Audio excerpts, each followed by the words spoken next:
روزگار حاصل کرنے کا وظیفہ. روزگار حاصل کرنے کے لیے کون سا وظیفہ بہتر ہے؟ محمد شہزاد رحیم یار خان. دیکھو رسول اللہ صلی اللہ علیہ وسلم نے ارشاد فرمایا کہ رات کا جب آخری حصہ ہوتا ہے تو اللہ تعالیٰ آسمان دنیا پر آتے ہیں اور 3 ندائیں لگاتے ہیں. ایک ندا حل من مستغفر اغفر لہ، کوئی ہے مجھ سے گناہوں کی معافی مانگنے والا جس کے میں گناہوں کو معاف کروں. حل من مسترزق ارزق لہ، کوئی ہے مجھ سے رزق طلب کرنے والا کہ میں اس کو روزی دوں.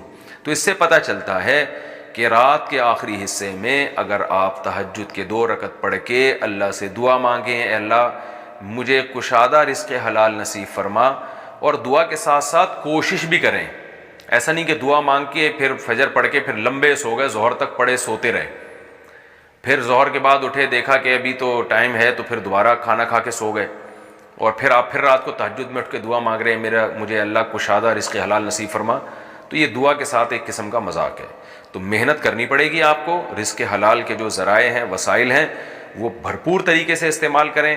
اس کے بعد پھر رات کے آخری حصے میں اللہ سے اٹھ کے دعا مانگیں تو اللہ تعالیٰ اس وقت ندا لگاتے ہیں. اللہ سے بہت امید ہے کہ آپ کو انشاءاللہ رزق حلال ملے گا، روزگار ملے گا.